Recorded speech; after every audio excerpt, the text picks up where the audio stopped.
Um, it's important to note routine maintenance are things that you expect to do more frequently than once every 10 years. That's the way it's defined in the code.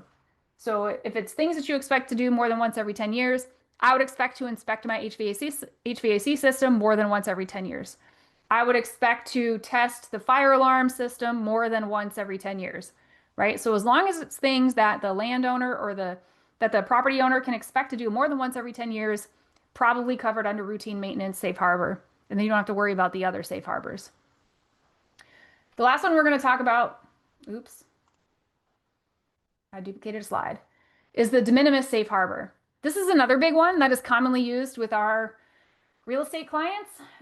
It can be used for personal property and for building components. The important part of this de minimis safe harbor is that it includes items that cost up to $2,500 per item. So let's say the HVAC replacement cost $2,400. I would like to know who that HVAC company is, and I would like them to do all of my HVAC work. But whatever, let's just say it was $2,400. Even though replacing an HVAC system would normally be something you have to capitalize, because it was under the $2,500 de minimis, you can expense it in the current year. An important thing to note is that the de minimis safe harbor counts towards the annual safe harbor for small taxpayers. So everything you claim under the de minimis safe harbor is going to eat away at that 2% of unadjusted basis safe harbor that you have with the SHST. The routine maintenance safe harbor does not.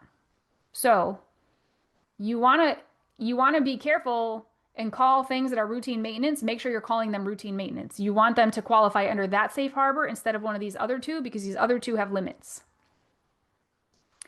Are we all thoroughly confused?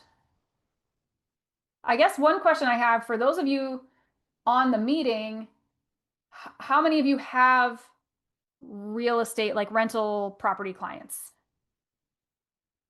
Yeah, probably a bunch of people, right? Like, I feel like real estate investing has been pretty big for, I don't know, 10 or 15 years, but it really boomed during COVID, I feel like.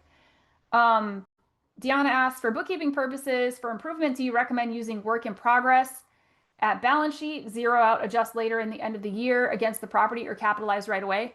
That's a great question. So, from a bookkeeping perspective, how do you track the assets? That's essentially what this question is. I So it depends. I only use work in progress or construction in progress if it's actual construction. So they're building spec homes, they're building a commercial property, they're building a commercial self-storage unit.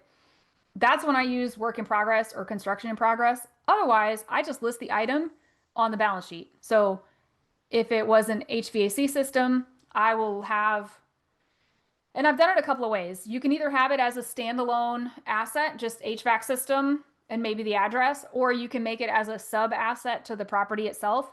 It depends how you have your book set up. But either way, I will record it as a separate asset. Um, I've also seen it.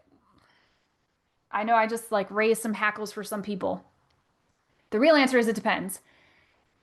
In some cases, you might just have one holding place for all rental property related fixed assets, right? So, or you'll see like one holding asset account for office equipment, one asset account for furniture and fixtures, and then all furniture and fixtures that are required throughout the year are coded to that one asset account.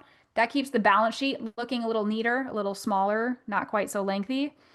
Tax professionals tend to get irritated if I present them with an 8-page balance sheet because we've broken out every single asset into a separate account.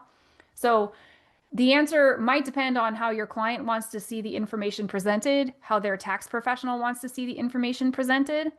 Um, Generally, for simplicity and for keeping the balance sheet from being too crazy long, and if you're a QBO user, you know there are limits to the number of accounts you can create. So to avoid bumping up against limits, I might just have, um, I don't know, rental property improvements as the fixed asset account, and then each individual rental property improvement that happens gets coded to that one fixed asset account. Okay, I'm gonna stop sharing my screen. That was a fairly long answer to a somewhat short question, but as always, the answer is it depends. What you got, Andy? Thank I see you you. unmuted yourself. I was gonna say, can you, for a lot of the people that buy rental properties, if you know, it's kind of like businesses, but maybe even more so, where once they have one, they may have multiple, or move towards having multiple, or have a goal to have multiple. Hmm.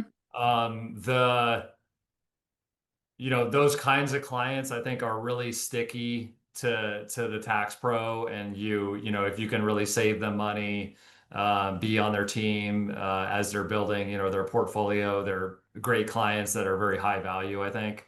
Yeah, I Um, agree. One of the things that is an opportunity that I know is an opportunity, but we haven't really been taking advantage of at our business, is the bookkeeping aspect of those clients. A lot of them are doing their own bookkeeping. Hmm. A lot of them could be pretty like price resistant to like even a couple $100 a month or something like that. So I wonder if you could like for people on the call that might be thinking, is could I like offer this person like a bookkeeping and tax package, kind of like you guys do at your firm? How does the bookkeeping aspect, even like class tracking for different properties, and like Yeah. there's a lot of appeal there for these clients, but I think the execution of actually getting the right offer, or tiers of offers, and having it be profitable and not be super annoying for us.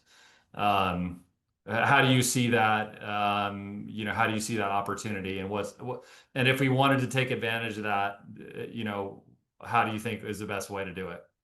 Great question. And I will say I have found it to be very challenging to offer bookkeeping services to real estate investors when they only own one or two or maybe three properties, like Andy pointed out. There's this, I believe, a misconception that owning rental properties is like some great wealth hack. The reality is, a lot of rental properties don't cash flow very well. Now, we all know there's a difference between cash flow and whether it shows a profit or loss on the tax return, right? Because things like depreciation could make it show a loss, but depreciation is not a cash out expense. So it could be cash flowing and showing a tax loss. But even when properties cash flow, a lot of times, especially when they're newer and the mortgage payment is whatever, they don't actually cash flow that much. I have a rental property that shows a loss of $15,000 every year, and it's a cash flow loss. Like it doesn't bring in enough revenue to cover itself. Now, mine is an STR at a beach, so there, we do have a season, but a lot of rental properties don't actually cash flow very well or at all. So put yourself in the shoes of a rental property owner.